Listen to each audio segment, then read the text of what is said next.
Hello and welcome back to the channel, everyone. I hope that you all are well and you're having a nice time. So I'm back with another video, and in this one I'll run you through the team selection for FPL Game Week 13 that starts after the 5 days, obviously coming right after the international break. We will be discussing the possible transfer moves, what players I'm trying to hold, and what are the options that I am looking at, for the players that I need to get rid of. Meanwhile, if you have not subscribed to the channel already, please do that. Please do that and help me reach 1500 subs sooner, because that is the aim and the goal for now. And more audience means more reach, and we can help more and more people, and more people could obviously end up suggesting their moves and stuff. So win-win situation for both of us. Now, before we start, a huge shout out to DRAFTHOUND for their amazing platform. I have been traveling a lot due to work this season, but with DRAFTHOUND, the ultimate planner and the assistant manager, things have been pretty easier for me now. Obviously, I was not relying on it during the start of the season, but as you can see, the charts, the rank chart suggests that after the wildcard, obviously, I went with a couple of picks that the DRAFTHOUND AI suggested me. Things have been pretty good for me, and now I am finally on 246k, around somewhere in the world, with 16 points to break into 100k, and then we're going to move ahead. So last game week was obviously a very good one too for me. We're going to talk about that, and you can click the link below and be redirected towards the platform, DRAFTHOUND's platform, where you can get this amazing planner, transfer suggestions, assistant manager, player rankings, fixture analysis, player comparisons, predicted lineups. Everything is in there. You have got a full pack 360 solution for your FPL, or FPL competition, your mini leagues and stuff. So obviously you can, go with your judgment, but there will be more ratios, more predicted points, more stuff to look at, and then, base your judgments on that. And there is a discount currently going on their channel. If you look at that, not their channel, sorry, on their website. So you can save 36% for the rest of the season. And you just have to pay that 22.9 for that premium stuff. So this is it for the DRAFTHOUND. Let's move to the points first, and we'll talk about how the team did in obviously game week 12. Now, on your screen is my team, and as you can see, 98 points in total in that game week. Obviously, there was a point where Areola could have kept the clean sheet, and that would have been 100 points, more than 100 for me. It would have added up to 4 if there were more, if there was any bonus. So 100 and 203 somewhere would I have been if it was a clean sheet from Areola. Now, that was a bad one from him. Simicas got 15. I was very happy playing Simicas in the game. He got the assist, got the clean sheet and stuff. And that was he got a couple of assists, I remember now. I think a couple of assists for him in that game. A couple of assists and a clean sheet. That was very, very nice from Simicas. Cash, another day of disappointment from Matty Cash. 2-pointer, but he is one player that I would want to get rid of. Now he's not performing well. Shar with just 1 point. Obviously, this was understood and expected. I did not expect a clean sheet in that game, but one is very horrible. Ward-Prowse came... Sorry about that. Ward-Prowse came out of nowhere. He got 11 points. And that was a huge rank saver for me. Diaby with 6, Saka with just 5, Martinelli, my second transfer of the last week, was a blank one, but he did score in the game versus Colombia, so I'm guessing Martinelli's fit and he'll be fine. Salah with 32 with the armband, he was tremendous. I am again happy with going with Salah because he was a big differential. A lot of it went with Watkins. He just got 12. Haaland got 16. The bench, you can see, was totally useless, so I won't be talking about that. Now, obviously, the 98 points got me somewhere around 246k in the world. I've finally seen greens, big greens, and now we're heading towards a much respectable rank. That is obviously what I think I deserve with the amount I put in the FPL thingy. But yeah, let's move on to the team selection, and then I'll talk about what are the players that I am willing to get rid of. I will talk about the normal buy and sell and hold stuff, and the possible move that I'm looking for the week. Now, obviously, on your screens, on the right side is my team. Areola starts in goal. Let me just fix it first and optimize it to see what things are looking like. Now, Areola obviously in goal. That is what I obviously would do. I'd play Areola in this game versus Burnley, and I would go for a clean sheet. West Ham United are conceding goals. Burnley is kind of a team that is, usually the kind of team that is in possession and is going to create chances. They don't score, that is one other thing. But the main part is they can hurt West Ham United and they can score. So I would be expecting at least 3 points from Ariel and this, probably some saves, but a clean sheet would obviously be a huge benefit. Cash doesn't really, appeals me now anymore. His fixture is against Spurs, which is not a very good one. Or even though Spurs are struggling with a couple of injuries, they were very bad in the previous game too. But Spurs are Spurs and they can hurt the likes of Aston Villa.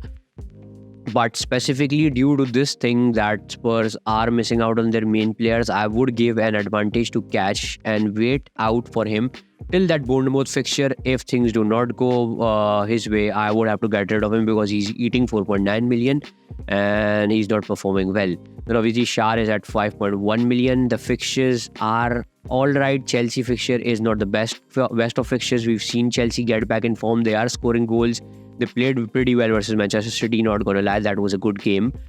So that is what bothers me, and that is why I am, a little confused about my defense. I'm not pretty sure I can trust with them for the points.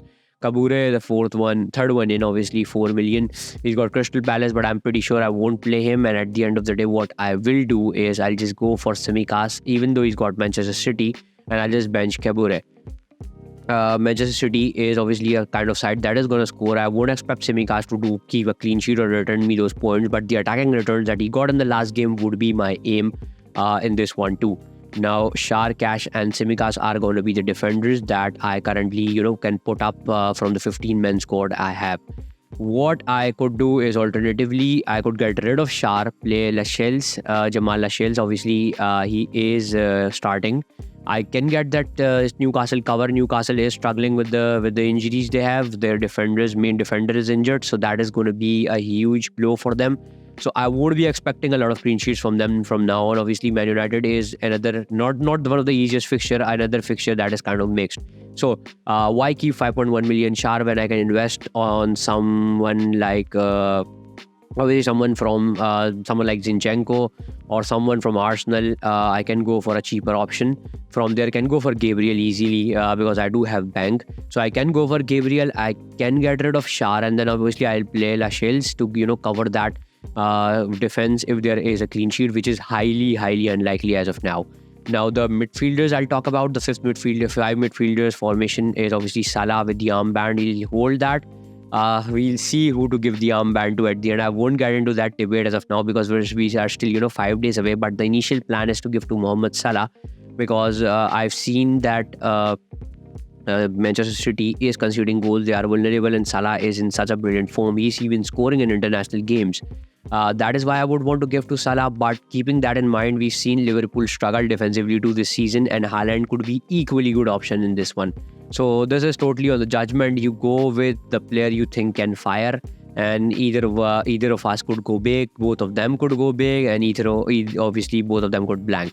Saka could be a differential option if you want to give the armband to, but Saka has got Brentford, a good fixture. Saka is in form.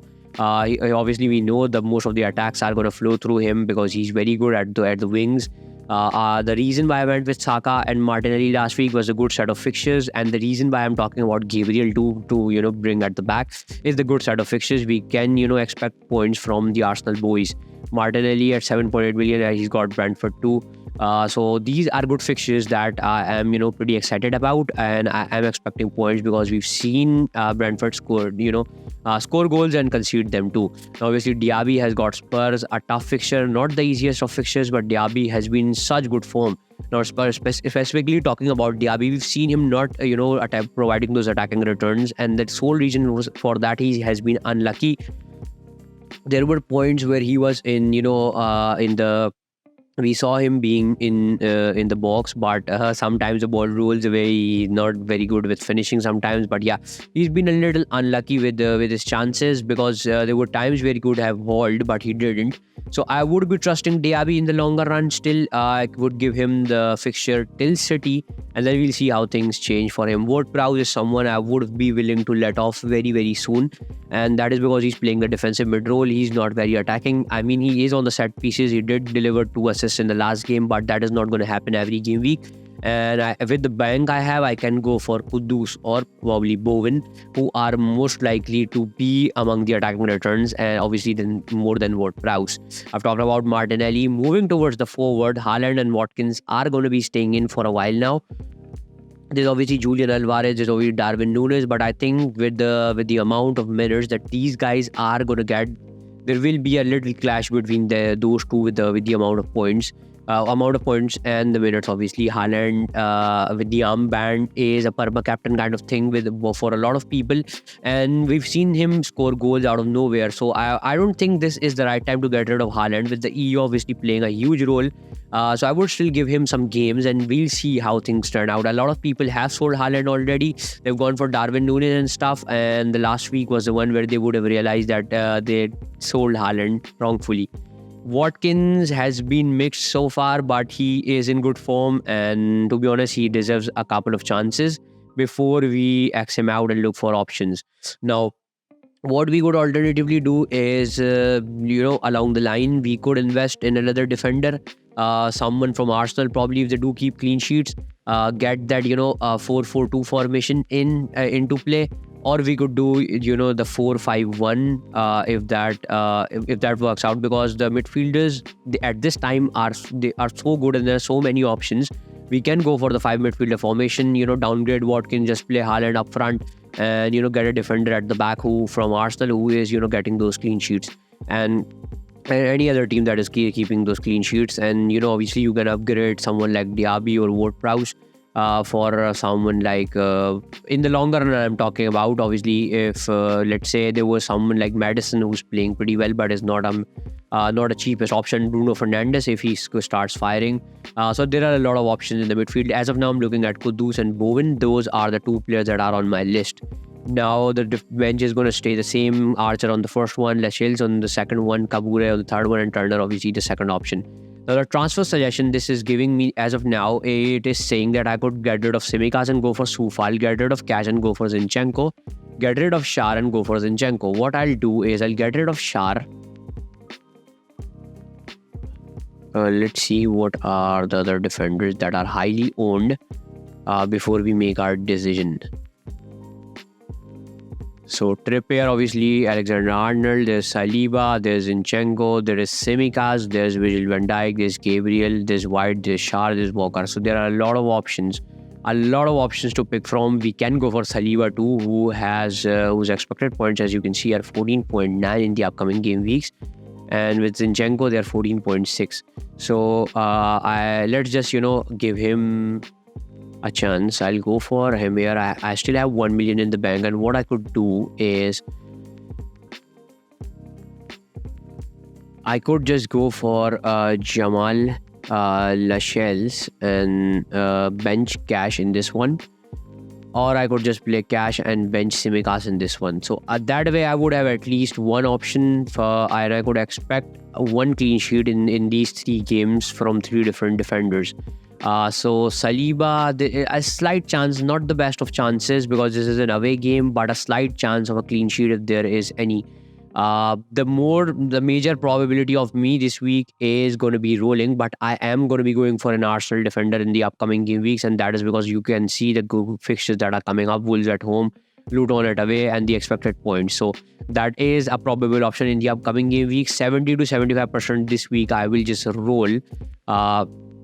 Let's just bring back the team and let's just optimize it back again. So this is what I am willing to do this week. I will go Tsimikas over Kabure, Cash, Schär and Tsimikas at the back, midfield of 5, and then 2 up front with the armband either on Salah or Haaland. That is a thing yet to be decided. But yeah, the 3-5-2 stays in, and obviously after this game week, if I do roll the transfer, I will go for someone from Arsenal at the back. And Schär is going to be the one that is going to be X'd because I have Lascelles covering the defense if I would need any help from him. Obviously, you can play him in the Everton game. The United and the Chelsea game are not the easiest of fixtures.